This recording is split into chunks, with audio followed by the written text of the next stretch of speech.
네, 반갑습니다. 6주차 이제 수업을 시작하도록 하겠습니다.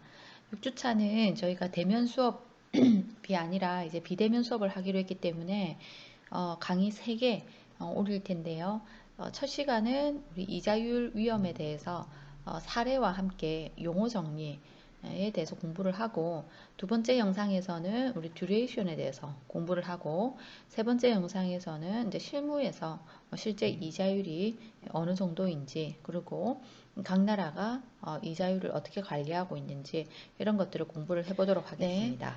우리 이자율 위험 관리 실패 사례는 또 은행의 사례가 이제 사례를 가지고 공부하겠지만, 우리 5주차 때 실제 대면 수업 때 이 이자율의 그 관리에 대해서 중요성에 대해서는 공부를 1차례 했습니다. 그 오렌지 카운티 그 지방 정부가 이 이자율 관리를 그러니까 이자율 예상을 잘못함으로써 그 파산을 하게 되는 그런 사례를 이제 보았는데요. 그것처럼 이제 이자율도 변동이 되기 때문에 그 불확실성 때문에 벌어질 수 있는 여러 이제 위험이 있습니다. 그래서 그 위험 관리를 잘 못했을 때 벌어지는 사례에 대해서 공부를 해볼 겁니다. 그리고 용어 정리 공부해 볼 거고요. 그렇기 때문에 순이자 수익 관리의 필요성에 대해서 공부를 하고, 그리고 우리 이 만기에 대한 개념, 듀레이션에 대한 개념 같이 채권에서 제일 중요한 듀레이션 공부를 해보겠습니다. 먼저 이자율 위험 관리의 실패 사례에 대해서 공부를 해보겠습니다. 제가 사례를 콘티넨털 일리노이 은행 사례를 한번 가지고 와봤습니다. 이 신문기사 잠깐 보시면 이 기사 대한상공회의소에서 발표한 이 기사는 뭐 우리 그 이자율 위험 관리를 잘못한 그런 사례를 통해서 소개한 건 아니지만, 보면 기업 망치는 대표적 변명 유형해서 변명에 대해서 이런 기사를 실었더라고요. 근데 여기에 이제 콘티넨탈 일리노이 은행이 나와 있길래 제가 한번 가지고 와봤습니다. 우리가 기업을 망치는 대표적 변명 유형의 첫 번째 사례를 보면 1995년에 영국 베어링스 은행의 투기적 선물 거래가 나오네요. 우리 두 번째 시간에 2주차 때 베어링스 은행에 대해서 공부를 했었습니다.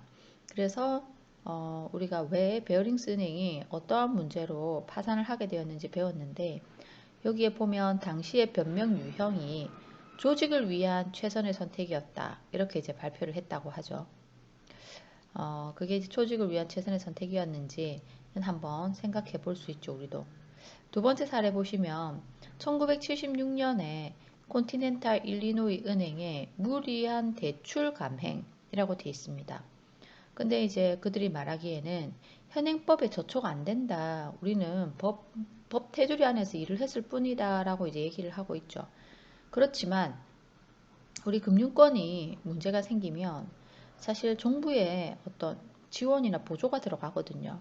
그게 다 우리의 세금이기 때문에 이런 변명은 좋지 않은 거죠. 왜냐하면 법에 저촉이 안 되었어도 자기들은 수익을 창출을 하기 위해서 무리한 사업을 했고, 거기에 우리의 세금이 들어갔다는 것, 그게 중요한 거죠.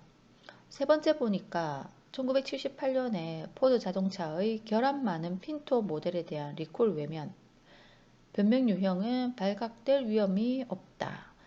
이건 정말 이 변명도 아니다, 맞죠? 이거는 그냥 굉장히 이제 거의 범죄다, 그쵸?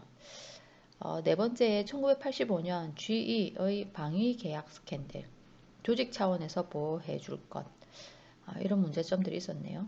어제 두 번째 보면 콘티넨탈 일리노이 은행의 무리한 대출 감행. 대출을 무리하게 함으로써 이 은행이 이제 문제가 있었겠구나라는 것을 우리가 이제 추측해 볼 수 있습니다. 밑에 내용을 한번 보도록 하겠습니다. 1980년대 초 무리한 목표 달성을 위한 비윤리적인 행위를 한 미국 콘티넨털 일리노이 은행의 최고 경영자는 공격적 대출로, 결국은 대출이다, 맞죠? 공격적 대출로 업계 수위를 달성하라는 경영 목표를 제시했다. 그런데 사실 이 대출 은행은 지금도 이 대출로 벌어들이는 수입이 제일 큰 곳이죠. 우리는 이제 예대마진이라고 하지 않습니까? 예대마진. 은행은 예대마진 수입이 크다라고 하는데, 예금과 대출을 통한 마진 수입이라는 거죠. 그래서 예금을 유치하고 이 예금을 다시 대출을 내줌으로써 이 금리 차이에 의한 마진을 먹는 거죠. 그러니까 예금은 2%로 받아서 대출은 4%로 대출을 해주면 이 사이에 2% 정도의 수익이 나죠. 2% 수익이 나는데 이런 게 마진이 되겠습니다. 예대 마진이 되겠습니다. 은행의 최고 큰 수입이 되겠습니다. 그 결과 은행 간부들은 위험을 무릅쓰고 불건전한 대출을 감행했고 결국 파산에 직면했다. 보고서에는 법을 어긴 것도 아닌데 괜찮겠지라는 핑계로 비윤리 행위를 정당할 수 없다고 꼬집었다. 법을 어긴 것도 아닌데 법은 안 어겼죠. 근데 금리 변화로 인해서 위험에 빠지게 됐는데 안일하게 대처했다는 거죠. 내용을 자세히 한번 들여다보겠습니다. 보시면 1960년대, 70년대, 80년대에 걸쳐서 미국의 저축 대부 조합들은 이자율 위험을 관리하는 데 실패했다. 그들은 단기 예금을 받고 장기 고정금리 모기지 대출을 해주었다. 단기 예금을 받고 장기 대출을 해줬다.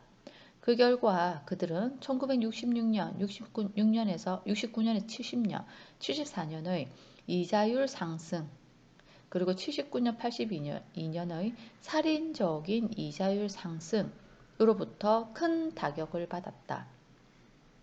저축 대부조합들은 정부 보증에 의해서 보호를 받았답니다. 1980년대에는 1,700개 이상의 금융기관이 파산에 이르렀으며 실패의 주요 원인은 부적절한 이자율 위험 관리에 있었습니다. 저축 대부조합의 실패로 인하여 미국의 세금 납부자들이 지불한 총 비용은 1,000억 달러에서 5천억 달러, 즉 우리 국민의 세금으로 해결했다라는 겁니다. 이자율이 상승했답니다. 이렇게 시간이 지남에 따라서 이자율이 이렇게 상승을 한 거죠. 그러면 단기로 예금을 받았대요. 단기로 예금. 예를 들어서 2%짜리 예금을 1년 만기로 받았는데 장기로 대출을 해줬답니다.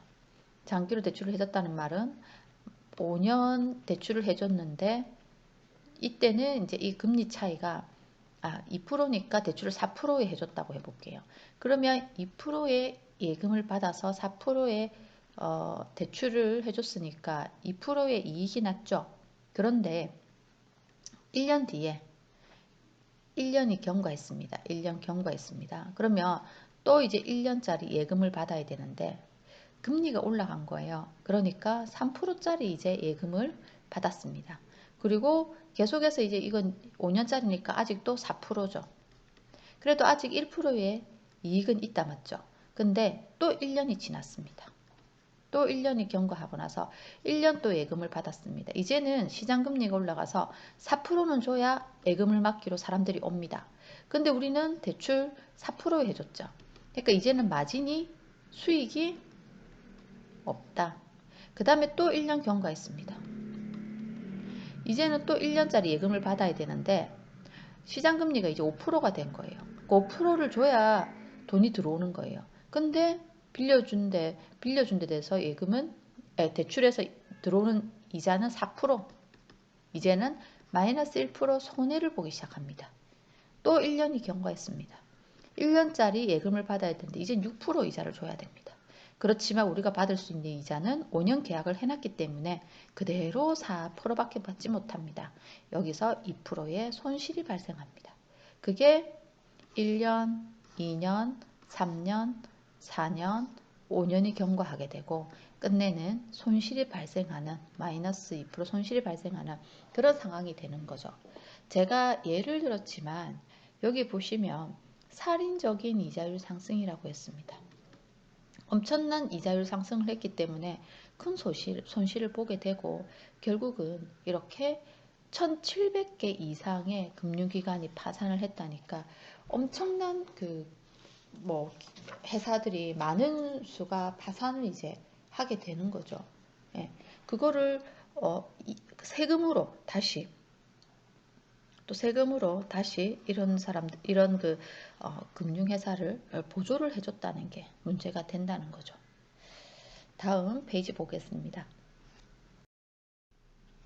1980년대 미국의 대형 은행 콘티넨털 일리노이 실패 역시 이자율 위험 관리를 하지 않은데 그 원인이 있습니다. 1980년에서 83년 동안 1년 이상의 만기에 대한 자산, 대출이 자산이라는 것은 이제 예금으로 받았다는 거죠.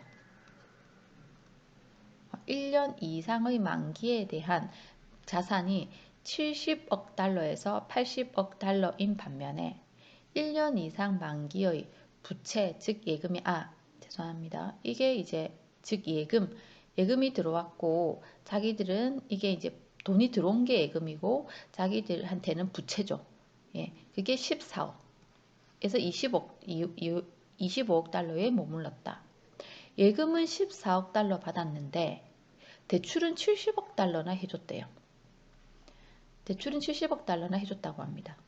콘티넨탈 은행, 일리노이 은행은 결국 1984년에 파산 신청을 했고 정부로부터 상당한 규모의 규제 금융을 지원받았다. 라고 합니다. 다음 페이지 넘어갑니다. 용어 정리 한번 공부해 보겠습니다. 우리 저축대부조합이 무엇이냐 하면 SNL이라고 표기가 되어 있는데 이 미국의 저축대부조합은 우리나라의 상호저축은행과 비슷한 기관이다라고 이제 표현을 했습니다. 상호저축은행 우리나라에서는요 상호저축은행이라는 게 이제 있는데 옛날에 이제 부산 상호저축은행이 이렇게 이제 파산을 한 적이 있었어요. 그때도 우리 부산에 난리가 났었어요. 그래서 부산 상호저축은행에 앞에 줄을 며칠 동안 완전 몇백 명이 줄을 서 있었거든요. 파산을 할 때.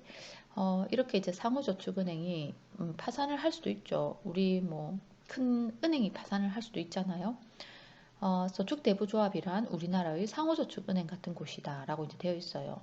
미국에서 조합원들의 저축을 이용하여 주택 저당 대출을 하는 일종의 협동저축기관이다 라고 되어 있는데 조합원들의 저축을 이용해서 협동저축기관 우리나라에도 있죠. 우리나라에는 이런 기관들이 단위농협이라든지 그 다음에 뭐 수협 그 다음에 신협, 그 다음에 뭐 새마을금고 이런 것들이 조합원, 그러니까 고객들의 돈을 그런 저축을 이용해서 대출을 해주는 협동저축기관이 되겠습니다. 우리나라에도 이런 기업들이 있습니다.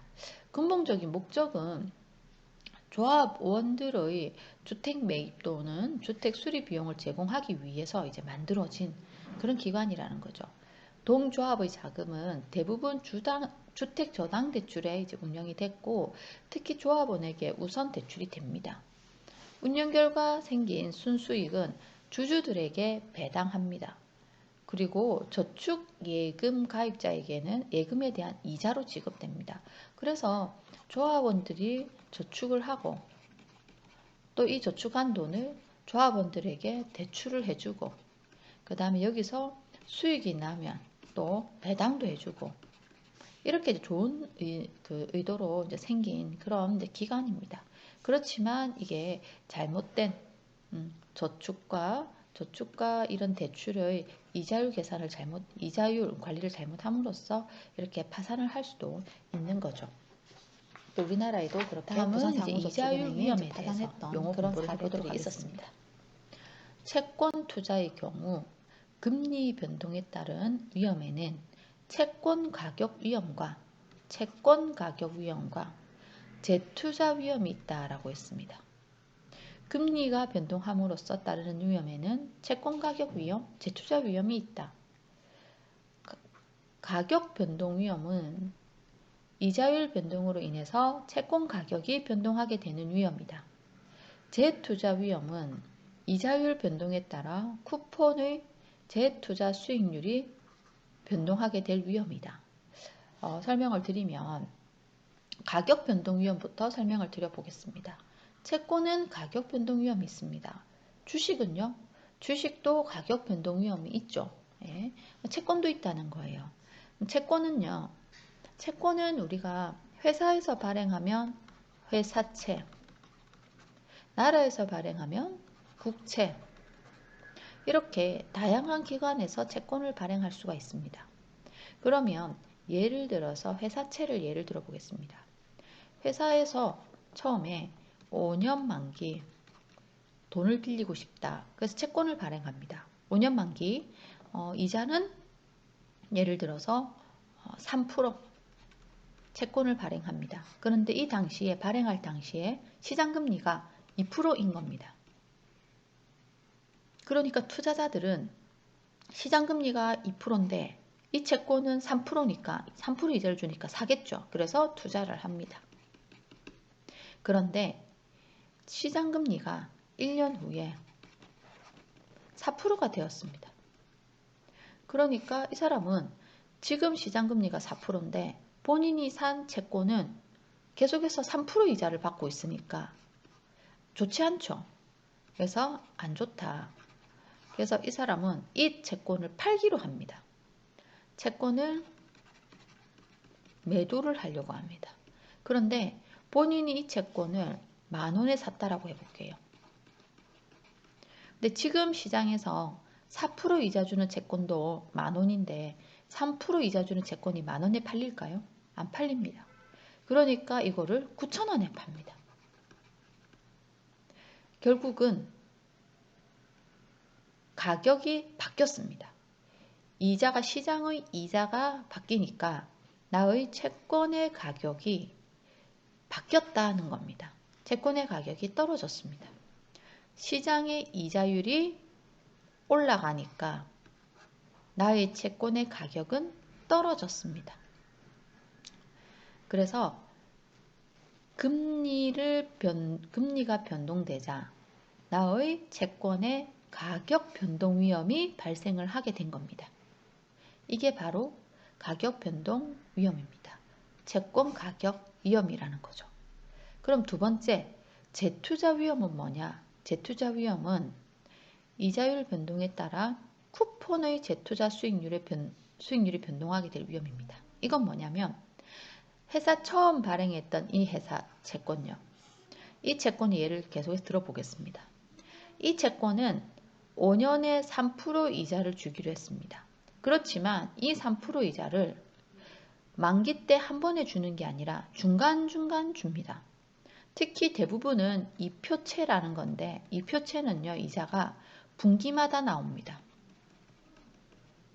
그럼 분기마다 3% 곱하기 4분의 1을 1분기 때 받고 2분기 때 또 3% 곱하기 4분의 1 이래 받고 또 3분기 때 또 3% 곱하기 4분의 1 또 받고 또 4분기 때 3% 곱하기 4분의 1 이렇게 3년간 5년짜리네요. 5년간 이자를 받게 됩니다. 그런데 이게 이제 쿠폰이거든요. 한 번 받고 두 번 받고 세 번 받고 이게 1년에 4번 4개의 쿠폰 이게 5년이기 때문에 총 20개의 쿠폰이다 이렇게 표현합니다. 20번 이자를 받는다는 얘기입니다. 그런데 이게 3%짜리 이자를 중간중간 받잖아요. 그러면 이거를 현금으로 받았어요.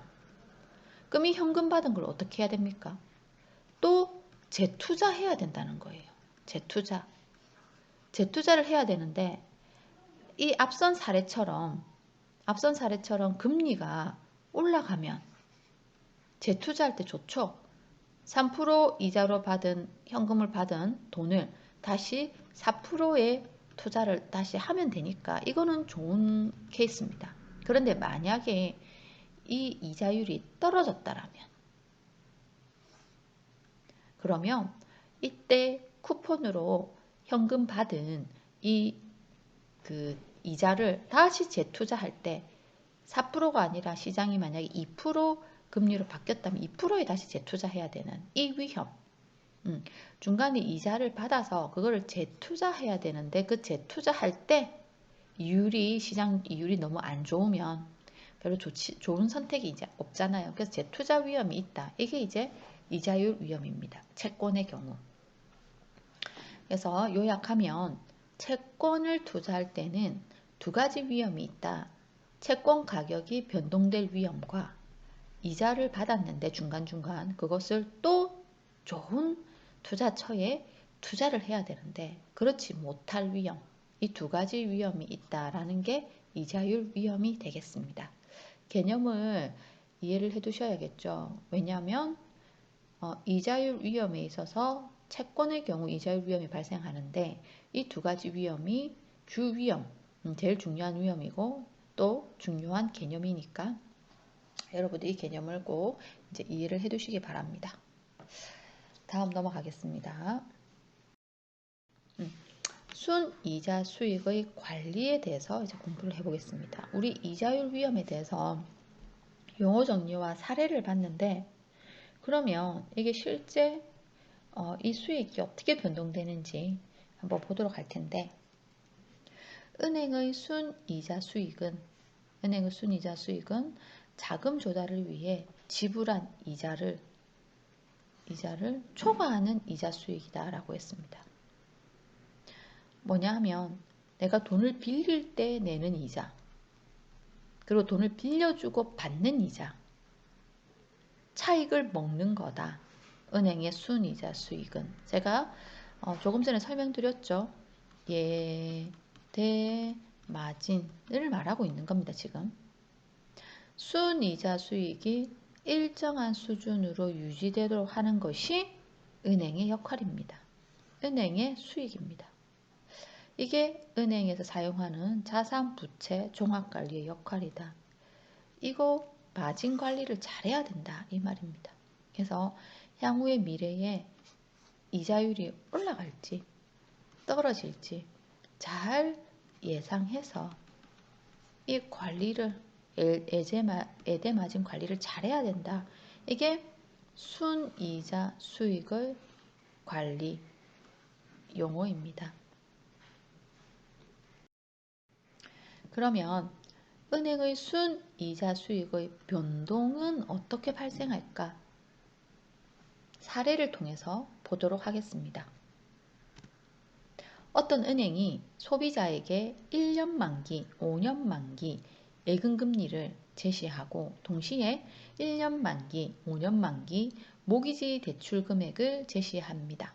아래와 같이. 그래서 1년짜리, 5년짜리가 있는데 1년짜리 예금도 3%, 5년짜리 예금도 3%이라고 해보겠습니다. 만약에 이때부처럼 대부분의 예금자는 1년 3%, 5년 3%면 1년짜리 예금을 선호할 겁니다. 왜냐하면 돈이 5년이나 묶이는 데는 불안하거든요. 왜냐?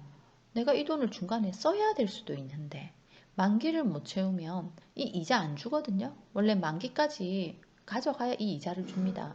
그러면 보통 고객들은 1년을 5번 하고 싶어 합니다. 중간에 무슨 일이 있을 줄 모르니까. 내가 차를 살 수도 있고 이사를 해야 되는데 돈이 필요할 수도 있으니까 1년짜리를 5번 선호한다는 거예요. 그래서 1년짜리 예금을 선호합니다. 근데 대출에 있어서는요. 1년짜리 6%, 5년짜리 6%면 사람들은 보통 5년짜리 6%를 선택합니다. 왜냐하면 못 갚을까봐. 못 갚을까봐. 못 갚으면 그런 그 페널티가 있거든요. 그러니까 대출자는 5년 만기 대출 조건을 선호한다는 거예요. 그러면 결국 은행 입장에서 5년짜리 대출의 선택자는 많아지고 여기 그 다음에 1년짜리 예금의 선택자가 많아지면 이 두 개가 만기가 불일치하는 그런 위험에 우리는 노출될 수 있다는 거예요. 1년짜리 예금금리에 손님이 많이 몰리고 5년짜리 대출에 손님이 많이 몰리면 나중에 금리가 올라갔을 때 굉장히 위험해질 수 있다는 거예요. 그래서 이거를 조정을 하기 시작합니다. 은행은. 왜냐? 이 위험에 노출되지 않기 위해서. 어떻게 조정하느냐? 금리 조정을 합니다. 다음과처럼. 여기 보면 그렇기 때문에 은행은 자산 부채 불일치 문제를 야기시키고, 제가 설명드린 거죠. 자산 부채 불일치 문제를 야기시키고 순이자 수익에 대한 위험을 초래하게 됩니다. 왜냐하면 그렇기 때문에 향후 이자율이 떨어지면 문제가 없는데, 만약에 이자가 오르면요, 제가 위험해진댔죠. 예, 그러면 이자율 위험이 발생합니다. 만약에 이자율이 상승하면 5년간 6% 모기지 대출에 대한 자금 조달 비용은 3%보다 상승하게 되고 순이자 수익은 감소한다라고 했어요. 그래서 은행은 어떤 대책을 세우느냐, 이렇게 한다라는 겁니다. 보시면 1년짜리 예금은 금리를 3% 주는데 5년짜리 예금은 금리를 4% 주는 거예요. 이것을 많이 선택하게 유도하기 위해서. 그리고 대출금리는 1년짜리는 6%인데 5년짜리는 7%로 조정을 하는 거예요. 왜냐하면 이것을 선택하기 위해서. 얘를 선택하기 위해서. 그래서 이 네 가지의 경우가 밸런스가 잘 맞도록 하기 위해서 그러는 거예요. 그래서 얘도 선택하는 비율, 얘도 선택하는 비율이 둘이 비슷하게 만들고, 그 다음에 얘 선택하는 비율과 얘 5년짜리 대출 선택하는 비율도 비슷하게 맞춰서 위험을 상쇄시키고자 하는 겁니다. 이러한 결과 금융권에서 고시하는 이자율을 보면요, 장기 이자율이 미래에 기대되는 단기 이자율보다 크다. 보시면 장기의 이자율이 단기의 이자율보다 크죠. 3% 단기보다 장기 4%가 크죠. 그래서 장기 이자율이 더 큽니다. 대출도 마찬가지입니다. 장기 대출 금리가 더 높죠. 이러한 현상을 유동성 선호 이론이라고 한다 라는 겁니다. 이렇게 우리가 은행들이 왜 장기 상품일수록 금리가 높은지에 대해서 이자율 위험 관리 때문이다. 그리고 이러한 현상을 유동성 선호 이론이라고 한다. 이렇게 기억하시면 되겠습니다. 이제 잠시 쉬고 두 번째 수업을 하도록 하겠습니다.